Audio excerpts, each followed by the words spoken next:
namanya picky eaters itu adalah suatu diagnosis yang bukan sebenarnya ibu yang berhak mendiagnosis. Jadi kalau dari kita sebenarnya picky eaters itu ada yang disebut dari 4 golongan. Jadi misalnya 4 golongan itu ada golongan karbohidrat tadi ya, protein hewani, protein nabati, sayur dan buah gitu. Nah dari situ kita bisa lihat yang namanya picky eaters itu misalnya dia cuman maunya kentang tapi tidak mau nasi dan tidak mau misalnya yang lain-lain gitu. Nah itu kita sebut picky eaters. Jadi dari 4 golongan tersebut masih ada satu yang dia mau makan. Itu kita sebut dengan picky eaters. Ya, misalnya dia mau tahu tapi dia nggak mau kacang yang lain. Misalnya itu kita sebut dengan picky eaters. Dia maunya telur doang, nggak mau yang lain, itu kita sebut picky eaters.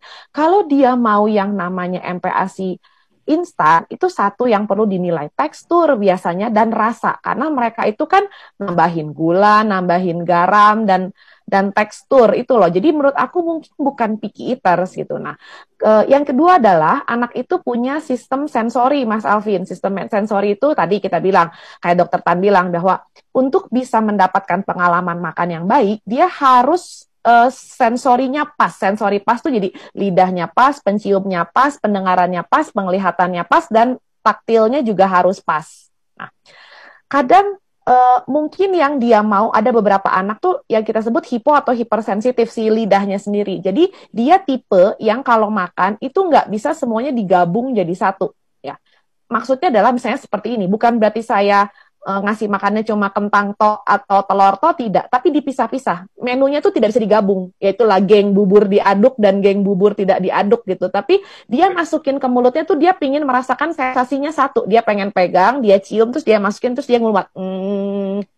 Baru dia mau telan. Habis itu dia belajar lagi yang lain. Jadi satu-satu yang dia mau pelajari. Tapi kita harus memprovide gizi seimbang, tapi cara kasih makannya mungkin dalam satu piring tuh piringnya disekat gitu loh. Itu juga ada anak yang tipe seperti itu. Jadi kalau dia cuma mau instan aja, itu sebenarnya harus dites sih satu persatu. Karena saya curious banget.